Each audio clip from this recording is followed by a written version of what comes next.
Bonjour les amis, je vous retrouve dans cette série de vidéos célibataire en vacances, célibataire mais jamais seul. Et notamment pour partir avec les amis, on a vu l'option partir en famille, partir avec des amis. On a aussi cette option de partir avec un groupe d'autres personnes que l'on ne connaît pas du tout. C'est pas toujours évident de pouvoir réunir toute la famille. Si en plus on a une petite famille, des fois c'est un peu compliqué aussi. On n'a pas forcément les mêmes aspirations. Pareil pour les amis, ils ne sont pas forcément disponibles ou alors on n'a pas forcément les mêmes périodes de vacances, bref, ou les mêmes aspirations de vacances. Donc le fait de partir vraiment à l'aventure avec des personnes qu'on ne connaît pas mais qui auront les mêmes envies de voyage ou d'activité, ça peut permettre aussi de créer des liens, de rencontrer de nouvelles personnes et peut-être rencontrer la bonne personne. C'est tout ce que je vous souhaite. Donc si vous aimez ce genre de vidéo, n'hésitez pas à liker, laisser un commentaire, abonnez-vous à la chaîne, vous avez tout dans la barre de description, que ce soit sur le site internet evol-love.com ou sur cette chaîne. Vous pouvez me retrouver aussi sur les réseaux sociaux. Vous avez en ce moment un questionnaire qui me permet de vous connaître mieux et de savoir qu'est-ce que je peux vous proposer, notamment pour les célibataires qui souhaitent rencontrer le bon partenaire. Qu'est-ce que je peux vous proposer pour pouvoir aller plus loin dans ce parcours de l'aventure amoureuse. Donc voilà, n'hésitez pas à remplir le questionnaire, n'hésitez pas à laisser un commentaire, partager, liker. Moi, je serai toujours très contente de vous lire et de pouvoir voir de nouveaux abonnés tous les jours. Moi, ça me fait très plaisir de pouvoir voir la chaîne qui prospère. Ça prouve que ça peut plaire à certains, que ça plaît à certains, donc ça me fait vraiment plaisir. Et ça me booste aussi pour vous proposer de nouveaux contenus, donc n'hésitez pas. Pour en revenir du coup sur les vacances, célibataire mais jamais seul, vacances entre amis. Alors, je vous ai mis 3 options aussi. Vous avez les voyages organisés.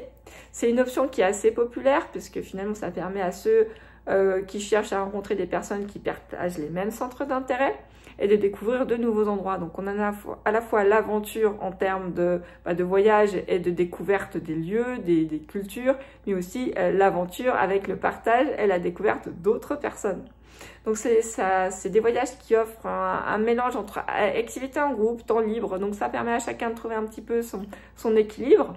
Et on va pouvoir se socialiser facilement puisque dans un groupe, il y aura des personnes peut-être avec qui on aura moins d'affinité, mais il y aura toujours d'autres avec qui on va se sentir beaucoup plus en phase, que ce soit des hommes, des femmes, des groupes, des enfants, des moins jeunes. Bref, vous aurez toutes les possibilités en fonction des circuits aussi et des aspirations de chacun. Et ça va vraiment vous permettre de découvrir des gens différents de vous, qui habiteront peut-être d'autres régions, qui auront d'autres vies. Il y en a pour tous les budgets, il y a tellement de choses qu'on peut faire en termes de propositions de vacances et de voyages organisés. Donc voilà, n'hésitez pas. Après, c'est vraiment ce qui va vous tenter et qui va rassembler les personnes qui auront les mêmes centres d'intérêt que vous. Donc finalement, c'est tout bénef. Ensuite, vous avez les auberges de jeunesse et les hébergements communautaires. Ça va vous permettre de rencontrer aussi d'autres personnes. Cette fois, c'est beaucoup moins organisé, mais vous allez vous retrouver dans des endroits, dans des lieux où les gens ont ce mindset aussi de partage. Et puis, si vous avez un budget qui est assez limité, ce sont souvent des établissements qui proposent des budgets assez raisonnables. Et vous avez aussi tout ce qui est activités qui sont proposées dans ces hébergements qui permettent à tous les voyageurs de trouver finalement compagnie et aventure au même endroit.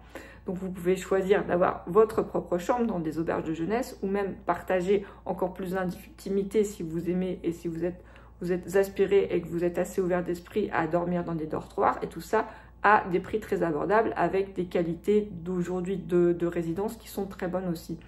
Donc vous avez ces options-là, que ce soit auberge de jeunesse, hébergement communautaire, vous avez plein de possibilités aussi de différentes villes, notamment les grandes villes, pour trouver ce genre d'hébergement et qui vous permettent vraiment de faire des excursions et qui connaissent les villes, qui font des propositions sur la ville, des tarifs, qui ont des recommandations vraiment touristiques qui sont très très bonnes aujourd'hui. Donc vous avez aussi tout ce qui est application et site web pour rencontrer aujourd'hui dans tout ce qui est voyage et vacances. Comme on est nombreux à être célibataires, il y a de plus en plus de nouveaux systèmes qui se sont mis en place avec les années, notamment des applications et des sites pour rencontres, pour faire des voyages ensemble, que ce soit en toute amitié ou même ça peut peut-être des fois aller plus loin. C'est des plateformes qui permettent aux utilisateurs qui peuvent se retrouver seuls dans un cadre juste parce qu'ils sont célibataires ou juste seuls parce que voilà, les personnes que l'on connaît ne sont pas disponibles, de pouvoir finalement partager et faire un voyage en groupe avec d'autres personnes célibataires, en tout cas seules, à ce moment-là, ou peut-être même 2 personnes qui sont ensemble mais qui souhaitent partager plus. de faire finalement un petit groupe pour pouvoir voyager facilement. Donc c'est des plateformes qui permettent notamment aux célibataires de se connecter entre eux. Et si finalement on est à la recherche d'un compagnon de voyage ou d'un groupe de voyage, de faire une escapade, des fois juste le temps d'un week-end ou de quelques jours, pour découvrir une ville, etc. Vous avez les sites ou les formules comme Copines de voyage, vous pouvez retrouver ça sur Facebook. Vous avez l'UCPA qui propose aussi des hébergements avec des centres d'activité où vous allez retrouver beaucoup de célibataires. Et selon l'activité que vous aurez choisie, vous allez retrouver des personnes qui vont partager les mêmes envies ou les mêmes envies d'expérimenter certains sports que vous. Donc voilà, n'hésitez pas à profiter de ce temps de vacances, ou en tout cas de l'été qui arrive, pour faire des rencontres, partager, et puis rencontrer peut-être d'autres célibataires, partager des bons moments de vacances, que ce soit au soleil, dans des activités. Profitez, vous travaillez toute l'année, vous avez bien mérité de vous faire des belles vacances, que ce soit avec vos amis, vos familles ou avec des inconnus, ça peut être une très belle expérience. Et si en plus vous rencontrez de bons partenaires lors de vos vacances, eh ben écoutez, c'est le cadre idyllique, donc n'hésitez pas à foncer. Moi je vous souhaite de très belles vacances et aussi on se retrouve dans de prochaines vidéos. Et si vous aimez, n'hésitez pas, mettez un petit pouce. À très bientôt.